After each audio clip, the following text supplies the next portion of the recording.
Information from this video will build on what you learned in Part 1, Defining Boundaries, and Part 2, Setting Boundaries.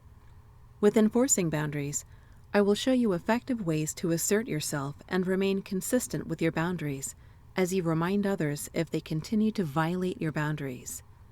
Understanding the importance of self-respect will also be covered.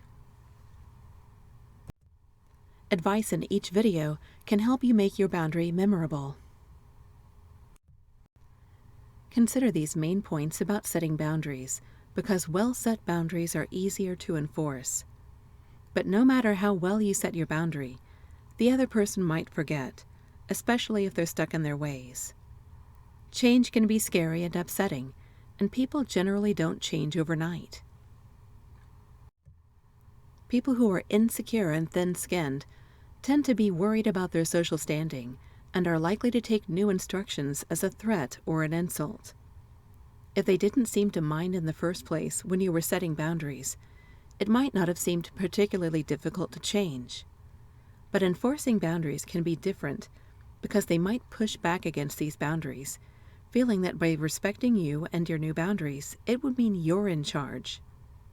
Violating your boundaries can be a way for them to exert control and dominance. With more pushback, they know there's a greater chance you might decide enforcing boundaries just isn't worth the trouble. In setting boundaries, I highlighted the importance of being assertive, not aggressive. By being assertive, you're simply standing up for yourself, not fighting with the other person. And be appreciative when someone changes their behavior and respects your boundaries. People like to be recognized for doing something nice, and when they know it's appreciated, they're more likely to continue without having to be reminded. That means you don't have to work at enforcing your boundaries. They're doing the work themselves.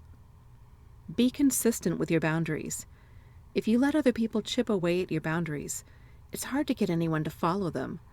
If other people see you letting someone else violate your boundaries, it's difficult to hold them to a different standard. Worrying about being liked is a common reason people are afraid of being assertive and consistent and eventually stop enforcing boundaries. But people who really care about you will also care about respecting your boundaries. And if someone calls you the B word or something similar, they're just showing you they didn't really respect you in the first place. But sometimes, a person who didn't respect you develops respect for you when you become assertive. Don't let other misconceptions about respect stop your progress. These are some of the many quotes and ideas that have distorted the meaning of respect. The first example is actually referring to someone oppressive and irrational, like a bad boss. Unfortunately, this type of sentiment has been misinterpreted by some as meaning that they don't need to respect others. People who fear they aren't worthy of respect think of quotes like this, feeling that they are opening themselves up for ridicule by asking for respect. The second quote, and others like it, are often used to excuse and enforce misogynistic behavior. Just so you know, that is not okay. It may help to think of respect in legal terms. Respecting the law means not violating the law. The law is essentially an invisible boundary. In much the same way, respecting another person means not harming them nor violating their invisible boundaries. You shouldn't have to demand respect. By default, people should respect one another. Our culture gives us more bad examples than good examples of behavior. Not knowing what healthy relationships are like might make it hard to know what is healthy and what good behavior is. When people respect one another, they don't take advantage of other people. They won't try to put others down in order to make themselves feel more powerful. And respectful people are mindful of others' boundaries and do not continually violate boundaries. Hopefully, that sounds like something that's worth enforcing your boundaries. This is an example of enforcing a boundary. It follows a similar structure to setting boundaries. This example is from video number 2. It involves acknowledging the other person and stating a preferred action. If you've already done this in setting boundaries, you can follow a similar structure by stating your preferred action and ending with it, which is an easy way to stay on point and make your request memorable.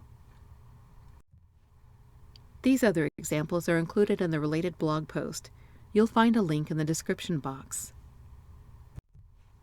As advised in previous videos, it's important to show respect for others, and you're only asking for the same respect you've been showing them.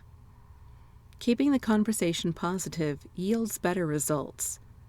Instead of talking about what you don't want the other person to do, or attempting to shame them into respecting your boundaries, it is far better to emphasize what you want them to remember, which is your boundary and how grateful you will be when they change to a more appropriate behavior. Thanks for watching. Be the first to know about new videos by subscribing to our channel. For additional assistance with setting and enforcing your boundaries, contact us at crossroadsindie.com.